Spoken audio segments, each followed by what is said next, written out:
Okay, 3.5, and this is Bersih 3.0. What happened back there? What happened? I just didn't know. Where were you when it happened? Okay, I was about I would say maybe about 100 meters from the barrier. Okay, and there was when it happened, there was a float there at the time. I saw a bunch of Pakatan fellas, Anwar Ibrahim, Nurul Izzah, Wan Aziza, Min Kit Siang. I think Dr. Jayakumar also was on it.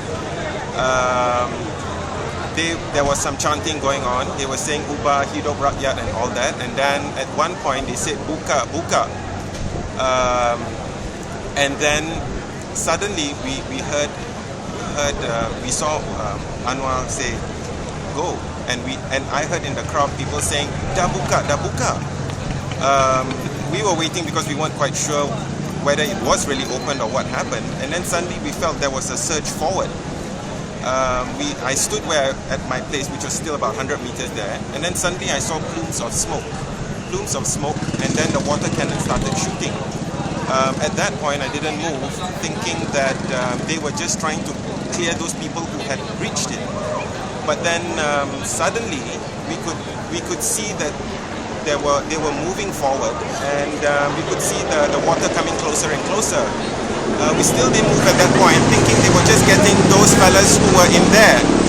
But then everybody started pushing back, and that's when we started falling back. We didn't have much of a choice. And once we were about maybe 20-30 meters behind the LRT station above, suddenly we saw a few cans of those tear gas or whatever coming. And yeah, that's when I turned and ran, and the air was filled with smoke, and everybody just started moving the other side. And yeah. Was there any warning before the water cannons and the tear gas were shot? No, there was none. There was none. We were waiting for it. We were waiting to hear what was going on. Yeah, I can tell you it's a very painful experience. Yeah, because my skin was burning, my throat, eyes, everything was burning. But yeah. It's your first time, yeah? Yeah, it's my first time. But there were a lot of good people who helped me out after that. Right. Yeah. So did you see Ambiga there? No, I didn't. I didn't see Ambiga. I was hoping she was going to be on the float or something to lead it. Pak Samad, no one. But yeah, I mean, as much as I hate to say this, it turned out to be a bit of a Pakatan event, and it looked as if everybody was waiting for them. They came there and kicked it off, and that's when things happened.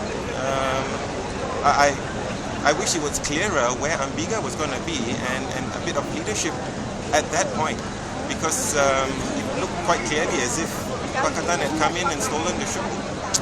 Alright, thanks for that. Alright.